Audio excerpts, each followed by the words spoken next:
Hi all. So I'm going to talk about public speaking, and I'm going to explain the structure and the outline of a public speaking speech. Hopefully you'll understand it a bit better, but I will go into the different aspects on other videos as not to prolong this video too much. So the structure of a public speaking speech is you greet the chairperson. Those are the first words that come out of your mouth. Remember, different competitions have different rules and guidelines.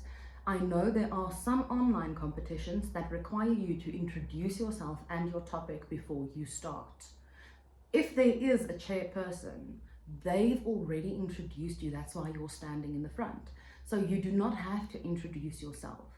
The very first words out of your mouth will then be chairperson, and you look at the chairperson. If they are sitting behind you, just shrug your shoulders slightly, because you never turn your back on the audience, then you break contact. So you start with chairperson and you give your introduction. Introductions can be anything from a quote to verses from a song to a poem, an experience, a story, anything, but it must be very short. Depending on the grade you are in and the time limit you are allowed, I recommend it not be as a maximum longer than 2 minutes. So you can do your poem, and then you summarize your 3 arguments. Now in the next video, I will explain the difference between arguments and merely naming facts. So then you list your 3 arguments very shortly and summarized, and then you say, ladies and gentlemen, and you're welcome then to start with your first argument. You are allowed to say firstly and then start with your argument, or you can intertwine it creatively by saying, I'm going to let 3 balloons go. The first balloon. You are allowed to do that. It is not as attractive in the senior phases as it is in the junior phases, where things are still a little bit cute, because in senior phases we get more serious. So then you start with your first argument, you summarize it briefly, and then you give a source to support that specific argument, not your topic, that argument. You are welcome to quote sources, especially academic sources, if you are not agreeing with them, because the next step then is to give a very short I agree or I don't agree and why.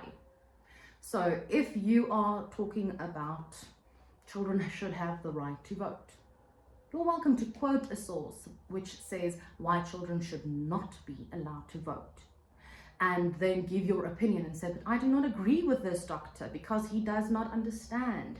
And then you are welcome to use contradicting sources, so long as you stick by your point of view. If you say children should be allowed to vote, stick with it. Don't ever ease up on it. Don't ever say, yes, I understand what he's saying. No, you're not. I do not agree with them. We should be allowed to vote. So then, ladies and gentlemen, argument 1, source, own opinion. Argument 2, source, own opinion. Argument 3, source, own opinion. And then, ladies and gentlemen, because that is the prompt to let everyone, including the adjudicator, know that you are about to end. So in your conclusion has to be tied in with your introduction. If you did a poem or a song or a personal story, you nod to it, you refer to it. You say, as mentioned, all, we are all on this train. You refer to it briefly and you summarize those 3 arguments that you have just mentioned. You do not have to word it exactly word for word. You can paraphrase it and then you end.